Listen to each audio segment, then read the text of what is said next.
Hello and welcome to the management classes. आज इस video में हम लोग इन्फ्लेशन को डिस्कस करेंगे, इन्फ्लेशन का आइडिया लेंगे। लॉकडाउन भी चल रहा है इस वक्त, इन्फ्लेशन भी ज्यादा है और लॉकडाउन का असर आपको मेरे ऊपर भी नजर आ रहा होगा। खैर चलिए, तो इस वीडियो में हम लोग इन्फ्लेशन का आइडिया लेंगे। हम डिटेल में नहीं जाएंगे, हम इसमें देखेंगे इन्फ्लेशन कहते किसको हैं पहले, उसके बाद हम उसकी सीवियरिटी को डिस्कस करेंगे। इन्फ्लेशन जब सीवियर होता जाता है तो उसको क्या कहते हैं, जैसे लो इन्फ्लेशन होता है, उसके बाद गैलपिंग इन्फ्लेशन होता है, और सीवियर हो जाता है तो हाइपर इन्फ्लेशन कहलाता है।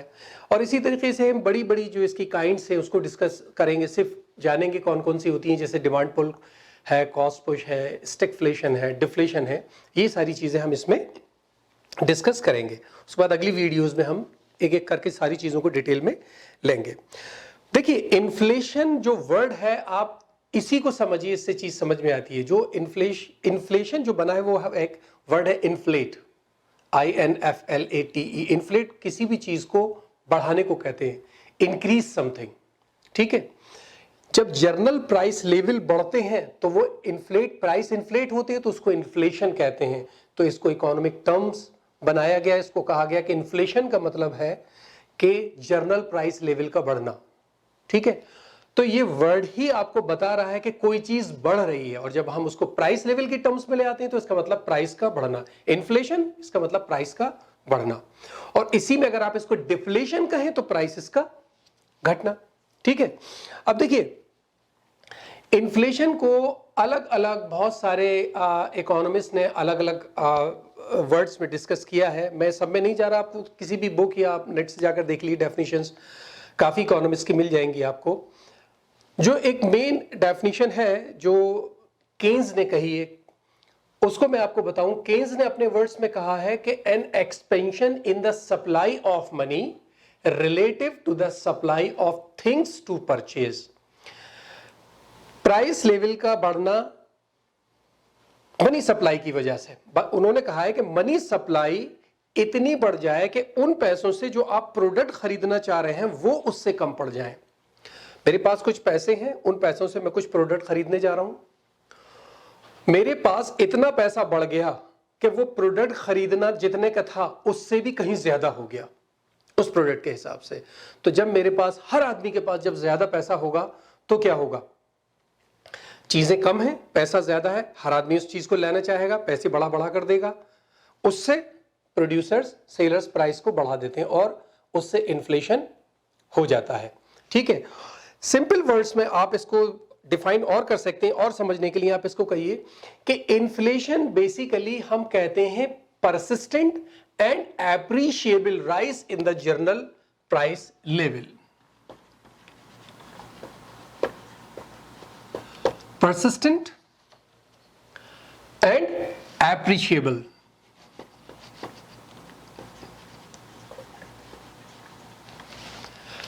rise in the general price level।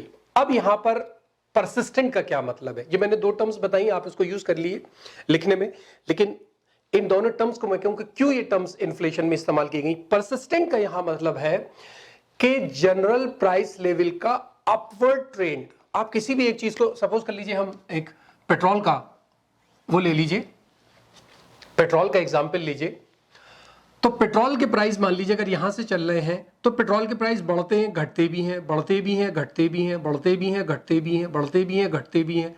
लेकिन अगर आप टोटल ट्रेंड को देखें तो पहले प्राइस यहां थे 1 और अब प्राइस यहां परसिस्टेंट का मतलब है कि जनरल प्राइस लेवल का कंटिन्यूअसली बढ़ते चले जाना, एक अपवर्ड ट्रेंड होना परसिस्टेंट कहलाता है। ये एक इन्फ्लेशन की पहचान है। दूसरी चीज है एप्रिशिएबल। एप्रिशिएबल का सिंपली मतलब यह कि देखिए हम लोग मानकर चलते हैं इकोनॉमिस्ट कि 3% तक इन्फ्लेशन ठीक है, 3% और 3% से ऊपर भी हो जाए, थोड़ा सा 3 के नीचे रहे, ये एक कुछ इन्फ्लेशन ऐसा होता है, यानी 3% तक तो एटलीस्ट ये माना जाता है कि डेवलपमेंट के लिए इतना इन्फ्लेशन जरूरी है, होना ही चाहिए। लेकिन जब इन्फ्लेशन इससे ऊपर चला जाए तो हम उसको कहते हैं कि ये एप्रिशिएबल इंक्रीज है, एप्रिशिएट कर रहा है। ठीक है, तो इस तरीके से हम इन्फ्लेशन को डिफाइन कर सकते हैं कि प्राइस लेवल में परसिस्टेंट और एप्रिशिएबल इंक्रीज जब होता है तो हम उसको इन्फ्लेशन कहते हैं। अच्छा, दूसरी चीज आ जाती है, एक कंपैरेटिव प्राइस भी होते हैं। सपोज कर लीजिए आप जब थक जाते हैं तो या तो आप कोल्ड ड्रिंक पीते हैं या जूसेस पीते हैं। एकदम से कोल्ड ड्रिंक पर पैसा बढ़ गया लेकिन जूसेस पर एकदम पैसा घट गया, तो कंपैरेटिवली आपकी जेब से तो अभी उतना ही जा रहा है, तो ये इन्फ्लेशन नहीं कहलाता है। ठीक है, इन्फ्लेशन का मतलब होता है जनरल प्राइस लेवल, पूरे प्राइस लेवल का एक साथ बढ़ना। ठीक है, चलिए अब बात करें सीवियरिटी की, कितना सीवियर हो सकता है ये इन्फ्लेशन।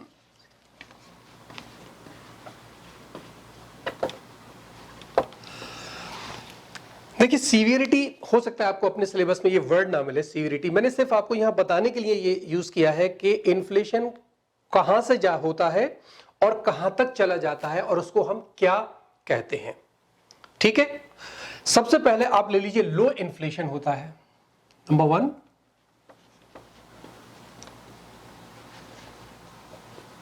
लो इन्फ्लेशन, हल्का इन्फ्लेशन, जो प्राइस बहुत स्लो बढ़ रहे हैं और प्रिडिक्टेबल है, यानी जब प्राइस बहुत आहिस्ता बढ़ रहे हैं और जो आपने सोच रखा है उसके हिसाब से बढ़ रहे हैं, तो उसको हम लो इन्फ्लेशन कहते हैं। जनरली ये सिंगल डिजिट में होता है, ये जो रहता है ये सिंगल डिजिट में रहता है।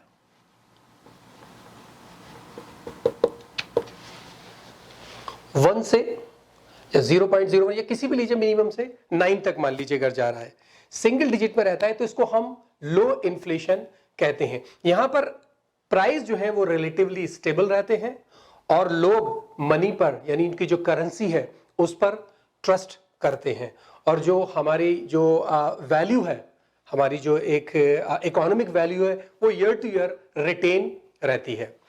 इसके अंदर लो इन्फ्लेशन के अंदर दो काइंड्स और आती हैं, आप उनको अलग भी लिख सकते हैं या लो इन्फ्लेशन के अंदर लिख लें। जैसे एक होती है क्रीपिंग इन्फ्लेशन,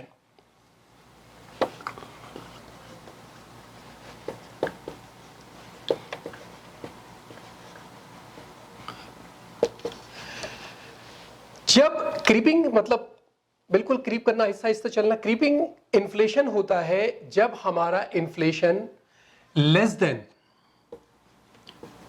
3% रहे। जब हमारा इन्फ्लेशन लेस देन 3% है तो उस वक्त हम कह रहे हैं कि इन्फ्लेशन क्रीपिंग है, बहुत स्लो चल रहा है। ठीक है, ये क्रीपिंग कहलाता है।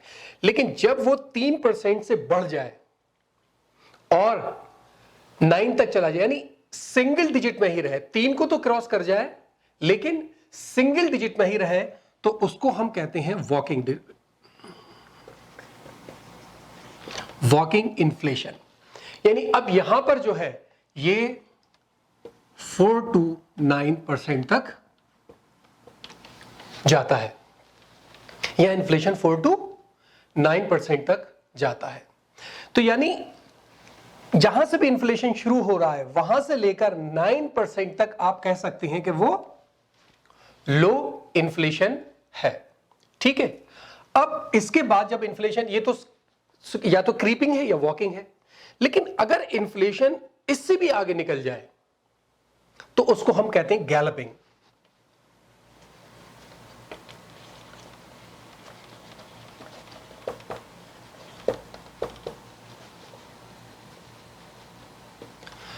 गैलपिंग इन्फ्लेशन, गैलप किसे कहते हैं? घोड़ा जब चारों पैरों पर दौड़ता है तो उसको गैलप कहते हैं, गैलप। ठीक है, यानी घोड़ा इस तरह चलता है, लेकिन जब घोड़ा बहुत तेज दौड़ रहा होता है तो वो एकदम चारों पैर उठाता है और चारों पैर आगे रखता है, वो इसकी स्पीड। यानी यहां गैलपिंग इन्फ्लेशन का मतलब है स्पीड। बहुत तेज इन्फ्लेशन जब हो जाता है, इन्फ्लेशन जो है वो डबल डिजिट में चला जाता है,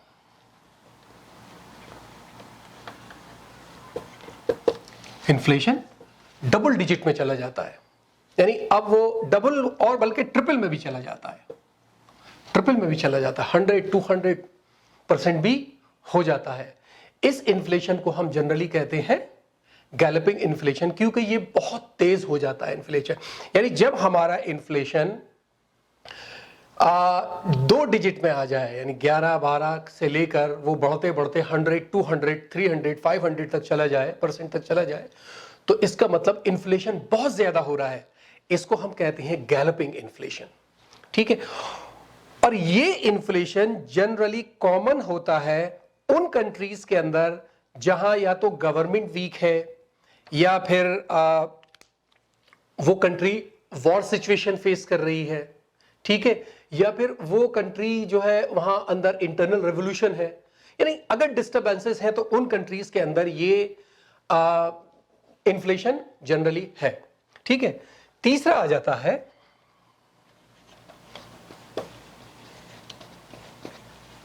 हाइपर इन्फ्लेशन।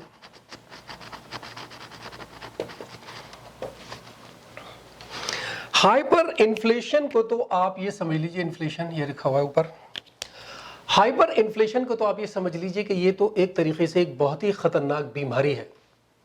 ये इकोनॉमी को ऑलमोस्ट खत्म कर देती है। ये थर्ड स्टेज बहुत ही सबसे ज्यादा सीवियर और डेडली डिजीज को कहा है, कुछ इकोनॉमिस्ट ने इसको कहा है डेडली डिजीज। यहां पर कुछ भी नहीं बचता, यहां प्राइस जो है वो 1000 टाइम्स, वो 1000%, और कुछ इकोनॉमिस्ट ने तो ये तक कहा है कि ये मिलियंस टाइम्स भी बढ़ जाते हैं और इकोनॉमी ऑलमोस्ट खत्म कर देते हैं, ठीक है। तो ये सीवियरिटी थी कि इन्फ्लेशन कहां से चलता है, कितना होता है, कहां तक जाता है और उसको क्या कहते हैं। अब इन्फ्लेशन ब्रॉडली कितनी जगह डिवाइड किया गया, यानी इन्फ्लेशन के तो बहुत सारी क्लासिफिकेशंस हैं। हम यहां मेन 4 डिस्कस करेंगे: demand pull inflation, cost push inflation, stagflation and deflation. Okay, तो आइए अब क्लासिफिकेशन पे बात करते हैं। जैसे मैंने बताया, सबसे पहले बात करेंगे डिमांड पुल इन्फ्लेशन पर।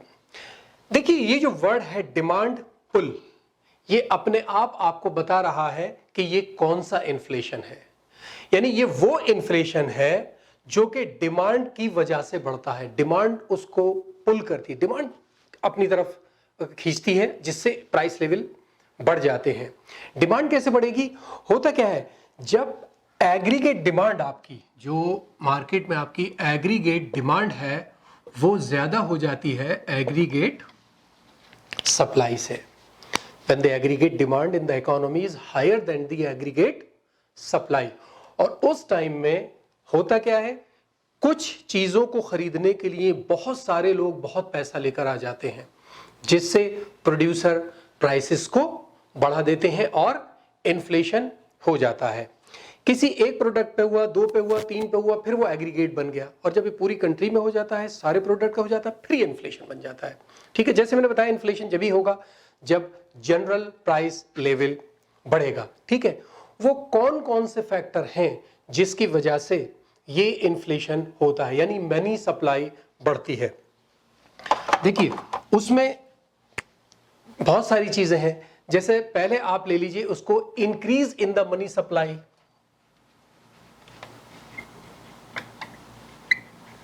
Increase in the money supply. अगर मार्केट के अंदर मनी सप्लाई बहुत ज्यादा हो गई है तो क्या होगा? अगर मनी सप्लाई बहुत ज्यादा हो गई तो लोगों के पास पैसा बढ़ जाएगा। जब उनके पास पैसा बढ़ेगा तो वो डिमांड ज्यादा करेंगे, जब वो डिमांड ज्यादा करेंगे तो प्राइस बढ़ जाएगा। यानी डिमांड के बढ़ने की वजह से यहां इंक्रीज मनी सप्लाई का मतलब मार्केट में लोगों के पास पैसा प्रोडक्ट से ज्यादा है, जो प्रोडक्ट मार्केट में उन्हें खरीदना है उससे ज्यादा उनके पास पैसा है। अगर सप्लाई डिमांड के साथ साथ बढ़ती रहे तो प्राइस नहीं बढ़ेंगे ना, लेकिन मनी सप्लाई ज्यादा हो गई, प्रोडक्ट की सप्लाई इतनी नहीं हुई, इसकी वजह से प्रोड्यूसर्स अपने प्राइसेस को शुरू कर देते हैं और वो इन्फ्लेशन हो जाता है। ये भी डिमांड पुल इन्फ्लेशन है, ठीक है। एक है increase in government spending, increase in government spending. Fiscal policy में जो हम काम करते हैं, गवर्नमेंट क्या करती है, जब मनी सप्लाई को बढ़ाना होता है तो अपने एक्सपेंसेस को बढ़ा देती है, खर्चे को बढ़ा देती है अपने। ज्यादा रोड्स बनाने लगेंगे, हॉस्पिटल्स बने, नए नए प्रोजेक्ट शुरू हो रहे हैं, सैलरीज बढ़ाई गई, डीए मिल रहे हैं लोगों को, ठीक है, उससे मनी सप्लाई बढ़ जाती है। और ये भी एक बहुत बड़ा रीजन होता है जिससे कि मार्केट में मनी सप्लाई बढ़ती है, लोगों के पास पैसा आता है, सब प्रोडक्ट की सप्लाई इतनी बढ़ नहीं पाती और इन्फ्लेशन हो जाता है, ठीक है। तीसरा है फॉरेन प्राइस इंक्रीज, यानी increment in the foreign price.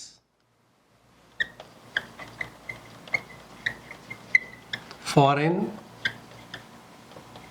Price increase. देखिए, अगर बाहर की कंट्री में प्राइस लेवल बढ़ रहा है तो क्या होगा, बाहर के लोग आपके यहां से प्रोडक्ट खरीदना शुरू कर देंगे, और जब वो प्रोडक्ट आपके यहां से खरीदेंगे तो आपके यहां के प्रोडक्ट की डिमांड बढ़ जाएगी, और जब डिमांड बढ़ेगी तो प्राइस बढ़ जाएंगे, ठीक है। तो ये भी डिमांड पुल इन्फ्लेशन होता है। अब देखते हैं cost push inflation.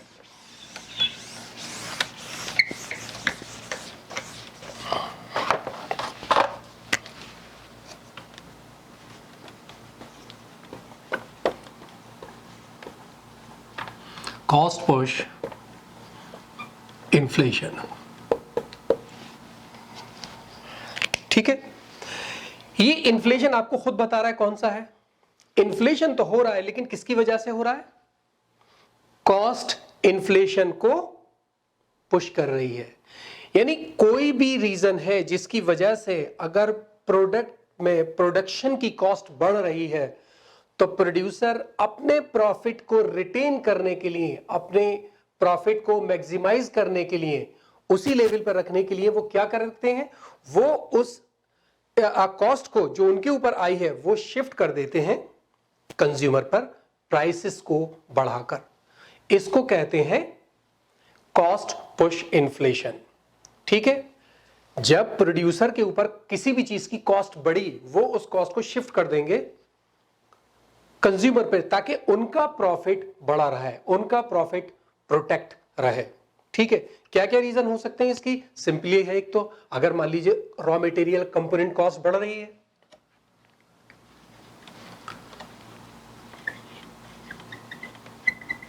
Raw material और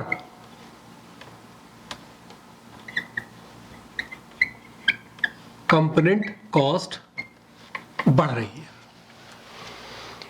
कोई ऐसा प्रोडक्ट है जो सारी चीजों में इस्तेमाल हो रहा है प्रोडक्शन के टाइम में, ऑयल है, कोई अगर मान लीजिए जनरेटर है, पूरी कंपनी जनरेटर से चल रही है और डीजल का पैसा बढ़ गया, सारी चीज कॉपर की बन रही है, कॉपर का पैसा बढ़ गया, गैस का पैसा बढ़ गया, एग्रीकल्चर प्रोडक्ट हैं जिससे पूरी एग्रीकल्चर, पूरी खेतीबाड़ी करी जा रही है, कि कंपोनेंट्स का पैसा बढ़ गया।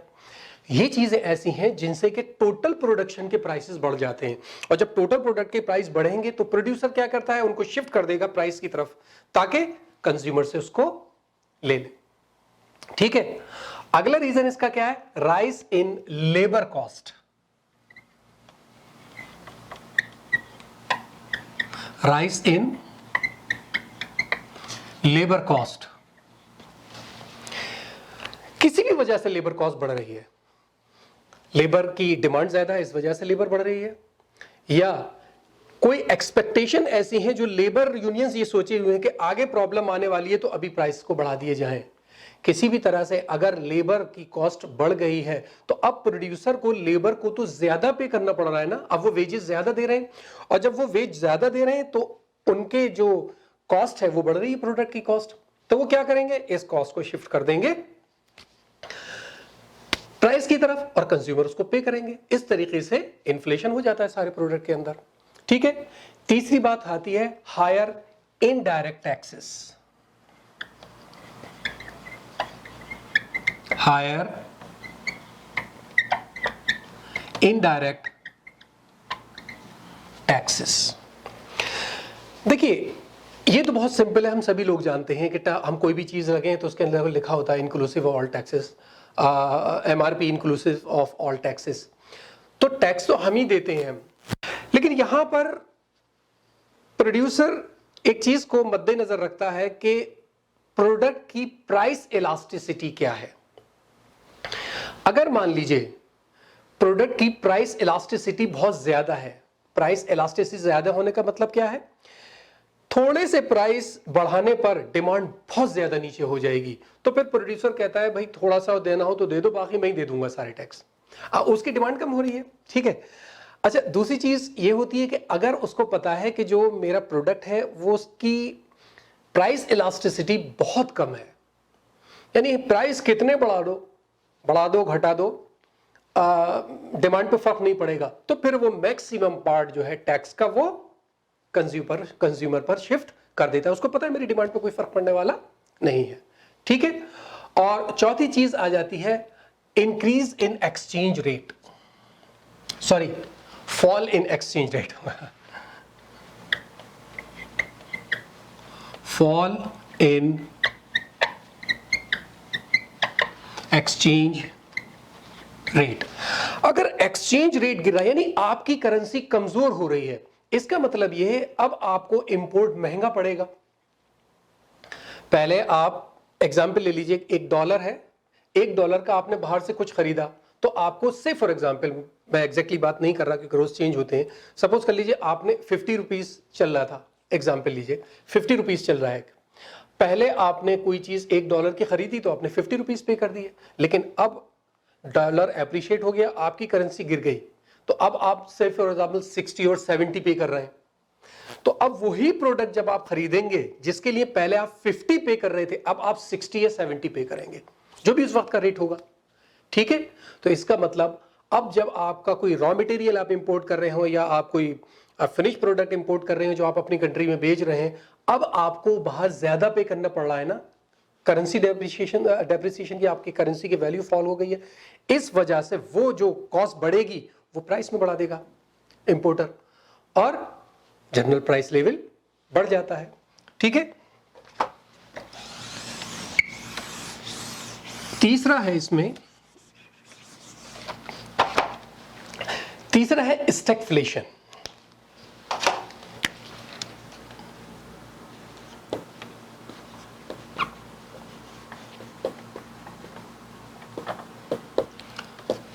Stagflation,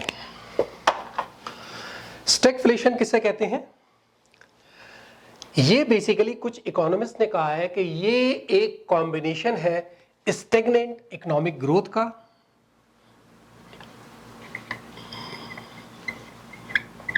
stagnant economic growth, unemployment and high inflation.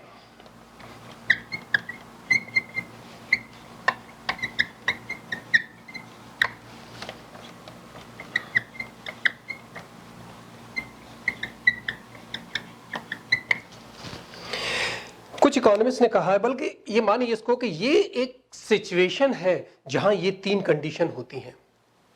देखिए होता क्या है, पहले आप इस बात को समझिए।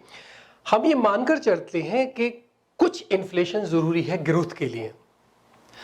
अगर थोड़ा सा इन्फ्लेशन है तो इसका मतलब ग्रोथ हो रही है, और जब ग्रोथ हो रही है तो हमारा अनएम्प्लॉयमेंट कम होगा।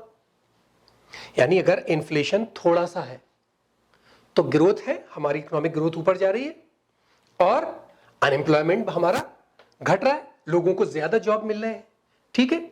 लेकिन स्टैगफ्लेशन एक ऐसी कंडीशन होती है जहां पर हमारी इकोनॉमिक ग्रोथ स्टेगनेंट होती है, बिल्कुल कोई इंक्रीमेंट नहीं होता उसके अंदर, बस जैसा चल रहा है वैसे ही चलता रहता है, ठीक है। उस कंडीशन पर अनएम्प्लॉयमेंट बहुत ज्यादा बढ़ जाता है, हाई अनएम्प्लॉयमेंट होता है। अनएम्प्लॉयमेंट हाई यानी लोग बेरोजगार बहुत ज्यादा है, और इन्फ्लेशन हाई होता है। यानी सवाल ये है ना कि अगर प्राइस बढ़ रहे हैं तो इसका मतलब मनी सप्लाई ज्यादा है ना लोगों के पास, तभी तो प्राइस बढ़ रहे हैं, तो फिर ग्रोथ क्यों नहीं हो रही है? यह कंडीशन एक ऐसी आ जाती है जहां पर हाई इन्फ्लेशन होता है, बेरोजगारी बहुत ज्यादा होती है, और इकोनॉमिक ग्रोथ बिल्कुल नहीं हो रही होती। इस कंडीशन को हम कहते हैं स्टैगफ्लेशन, ठीक है।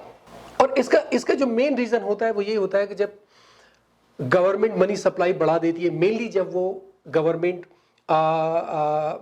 करेंसी को बहुत ज्यादा प्रिंट कर देती है। गवर्नमेंट अगर करेंसी ज्यादा प्रिंट कर देगी तो मार्केट में ज्यादा पैसा आ जाएगा और इस तरह की सिचुएशन हो जाती है। ये सेंट्रल बैंक है जो क्रेडिट क्रिएशन करते हैं। क्रेडिट क्रिएशन पे हमने डिस्कस किया नहीं है, हम आगे एक सेपरेट वीडियो बनाएंगे इसके ऊपर। क्रेडिट क्रिएशन का मतलब होता है कि मतलब आपने बैंक में सेविंग अकाउंट में पैसा रखा अपना या फिक्स डिपॉजिट किया, गवर्नमेंट उसको लोन दे देती है। कैसे देती है, कैसे वो उसको बढ़ा लेती है, किस तरह क्रेडिट को क्रिएट करती है, इस पर हम बाद में बात करेंगे। तो जब गवर्नमेंट की क्रेडिट क्रिएशन ज्यादा हो जाता है, ये भी एक मॉनेटरी पॉलिसी का पार्ट है, तो उसकी वजह से और वो इन्फ्लेशन हो जाता है, मार्केट में पैसा बढ़ जाता है, ठीक है, लेकिन ग्रोथ हो नहीं रही होती है। तो ये कहलाता है स्टैगफ्लेशन, यानी कंडीशन जहां प्राइस तो बढ़ रहे हैं लेकिन अनएम्प्लॉयमेंट भी है और इकोनॉमिक ग्रोथ नहीं हो रही। आखिरी चीज इसमें हम डिस्कस करते हैं डिफ्लेशन।